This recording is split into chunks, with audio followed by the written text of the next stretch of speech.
Welcome to Make the Grade with the Success Doctor, Stephen Greene, where you'll discover actionable strategies to help your student to reach their academic goals, to excel at standardized testing, and to plan for the college admissions process painlessly.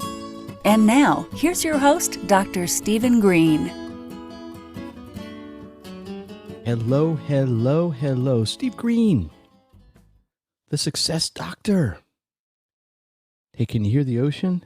Let's see if we can hear the ocean. Nope, that's not the ocean. Is this the ocean? Nope, it's not the ocean. How's this?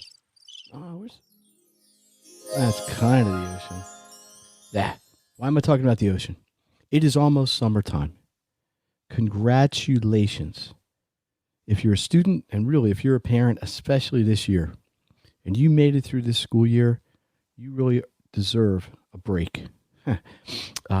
It is Steve Greene. I am here with the Make the Grade podcast, and the theme today is the summertime, which historically is not a real big time for education. Time to relax. Time to take a break. Time to, maybe just do other stuff. Go to camp, go down to the beach, go to the mountains, take a trip. But all that said, I am going to talk in this edition of the podcast about what you can do in the summer to maximize your education. Okay?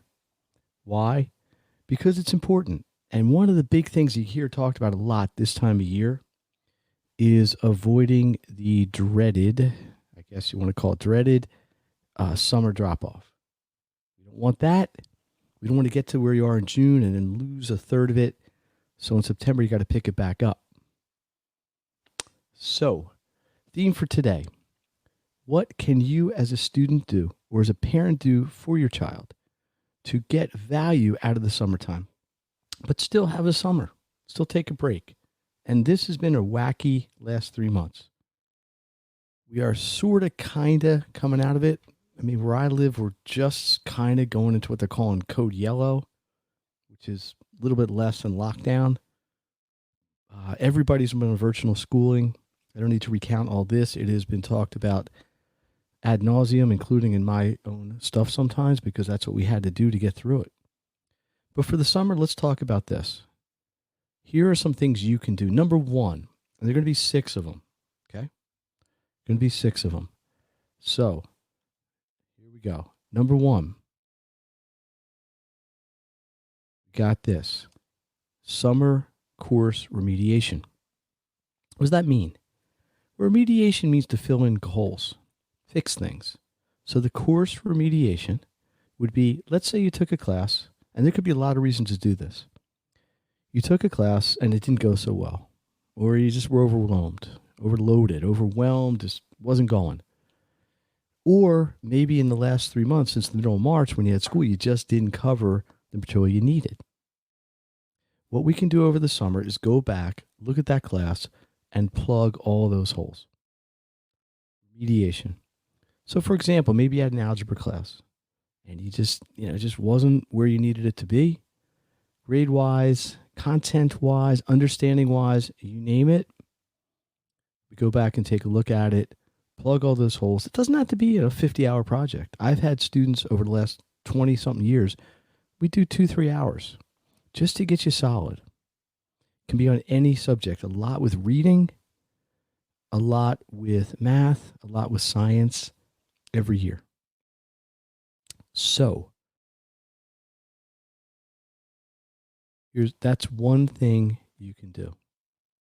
So, number 2, course acceleration. It's kind of the opposite. Here's what happens often. Somebody's taking a class, they're trying to level up into honors, or they're trying to level up into AP. But the school says, well, you haven't really had the prerequisites. You're not quite there yet. So what are you going to do? Well, very simple. We try to accelerate. So what people do, what a lot of students do, is they take a class, or I work with them over the summer to fill that gap so they can go from academic level to honors level, or honors to AP, or whatever your case happens to be. I already have 9 people this summer, 7 in math, 2 in sciences, that are trying to level up. We do it a number of ways, but essentially What we're going to do is bridge that gap between where your level left off and where the other one's going to pick up and go beyond that. So you're going to be ready for the class and you're going to have the background that you need. So we can accelerate to try to level up. So we got remediation to catch you up. We got acceleration to level up. Okay. Another big project over the summer, every year, test prep for SATs and ACTs. Okay. Yes. And I have talked about this on podcasts and on a lot of lives. These tests are in a little bit of a turmoil right now. They got canceled. Nobody knew what was going on to a degree, but they're back. They're not going away. I'm sorry. Everybody wants them to. I don't think they are. Next SAT is in August. Next ACT is in June. Then there's one in July. They've added extra tests in the fall to buffer the ones that were canceled in the spring. Summer is an excellent time to do test prep. Why? Because you're not encumbered with all the things that you had to do in school, all the time, all the work, and so on and so on. So when I ask people, what do they think about test prep in the summer? You know what they say? Ready? Yeah. People are excited. They are excited about it. But every year, I'll get students, maybe 5, prep hard over the summer, take the test in August or October or September this year, get the score they need, and they are done 2-3 months into their junior year. It's also a really good time if you're going into 10th grade or 11th grade to start prepping for the PSAT. So let's recap. Remediation, acceleration, test prep. Another thing, let's say you're a student, particularly if you're somebody I've worked with, because I prefer to do this with students who I have some simpatico with. Let's get your college applications and your personal statements where they need to be. You can activate your common application August 1st. Okay? Can't submit it August 1st in most cases, but you can activate it. So what do? Get it there, get it going, get your stuff in there, get your information in there, get all your parents' information in there, get it right. More importantly, get your essays and your personal statements written so you can submit it early September, mid-September, get ahead of the line, get that advantage, that preferential look when you're early access, get it into the school you want. Easy to do in the summer. Again, a lot less obligation, a lot less time, and just things are easier to manage at this point. Let's talk about one more thing, which I just call projects. What's it mean? I had a conversation yesterday with a parent. Called me up and said, look, I got a 6th grader going to 7th grade. They were supposed to go to camp. Camp got canceled because of the circumstances we are under. Don't really have anything else for the kid to do. He's going to do a week here, a week there. Can we get him doing some academics? Absolutely yes. Doesn't want the child just sitting there basically being lectured to, which I do not want to do. So what we're going to do is put together a project. We're going to put together a holistic project. We pick a topic that the student wants to learn about, and we're going to work on it. This is a little bit like the baseball project. Those of you who followed what I've done for the last, more than a year, but 3 months when I got into the baseball project, right when the whole lock-in was happening, the baseball project.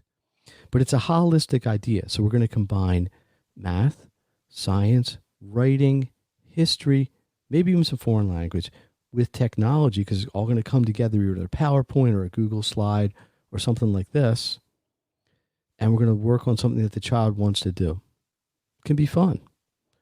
But more importantly, it's academic. The whole idea, get ahead. Use the summer. The summer is great to relax. And I need a break too, believe me. I worked, this was a tough year. A lot of hours, a lot of hand-holding, a lot of things, counseling people on how to basically get through this. I spent a ton of time with parents, really just teaching them how to become home teachers. Really not our job, as parents, but that's what happens sometimes.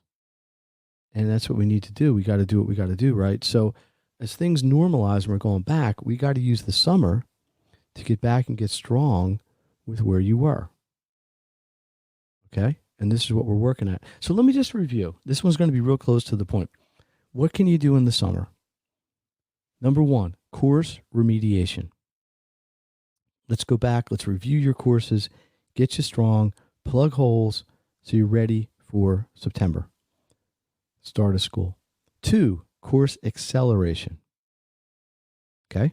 Let's get ahead. You want to level up. You want to get jump on the fall. Maybe you have a situation where you're concerned because you have to get a heavy course load and you want to get a jump on a class. Story. Last summer, worked with a student on physics. We went through the first 7 chapters of the physics book over the summer. She had AP everything except physics. AP history, AP English, AP math, AP calc. They didn't even catch up. The class did not catch up to where we were until almost January, almost the midterm. It's a half year ahead. And this was not meeting every day, like 6 hours a day. This was once a week for about 10 weeks in the summer because we can work so much faster one-on-one than you can in a course setting.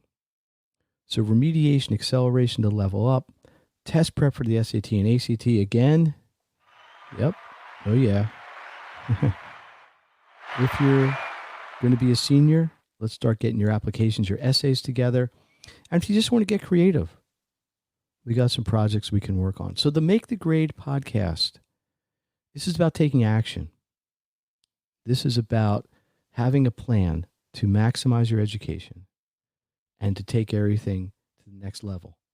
I'd like, my goal here is you listen to the podcast, whether you're a parent or a student, and at the end you say, yeah, there's something I can do. I'd love your feedback. Please make comments. Even better, please share it. I really believe, and it's not because this is so great, but I really believe that the more people that get this information and the more people that it helps, the more powerful the message and the more value here. And I appreciate everybody who's supported this podcast. We are coming up over 60 episodes now. Let me leave with one last thing. I want to plug 2 things. Number 1, the Make the Grade Success community. I really saw the value of it during the lockdown over the last 3 months. It's a 24/7 support area. People were coming in, asking questions, helping each other. I was helping them. It led to live events and office hours. People could log in, students could log in, get questions answered live. Now that school's over, we're going to pull back on that because we don't really need it as much, but this is going to start up again in the fall. There's some things that we learned during this lock-in that are positives, that we're helping people, that we're going to continue to do when we get back in August and September. Second thing, if you're a parent and you're willing to talk about it, I am looking to interview parents on the podcast about your experience the last 2-3 months at home. Positive, negative, everything in between. What I really want to learn is what you felt about working at home and the whole experience with the education. This is an education podcast, so I'm going to center it on that. But obviously, education intertwines with everything. Okay? So for a lot of people, they couldn't go to work because they had to be home with their kids. They had to work at home. But it was tough to work at home because their kids were there. Vicious cycle. So, the Make the Grade podcast. Dr. Stephen Greene, the Success Doctor, thank you. This is always about actions. Actions you can take right now to maximize your education. So let's start thinking about the summer. What holes are you going to plug? How are you going to get ahead? If you're in that age range, how are you going to get ready for these important tests, the SATs and ACTs, or if you're ready to apply for college, let's do it. Let's get you there. And if you want to get creative, let's do it too. So, I'm going to see you next time. If you're a parent, please reach out. I really want to talk to about 15, 20 parents about their experiences. And we're going to go from there. So, thank you. Appreciate it. Love your feedback. See you next time. Dr. Stephen Greene, the Success Doctor, signing off. You've been listening to Make the Grade with the Success Doctor, Stephen Greene. If you enjoyed this episode, be sure to subscribe. For more resources and support, please visit makethegrade.net.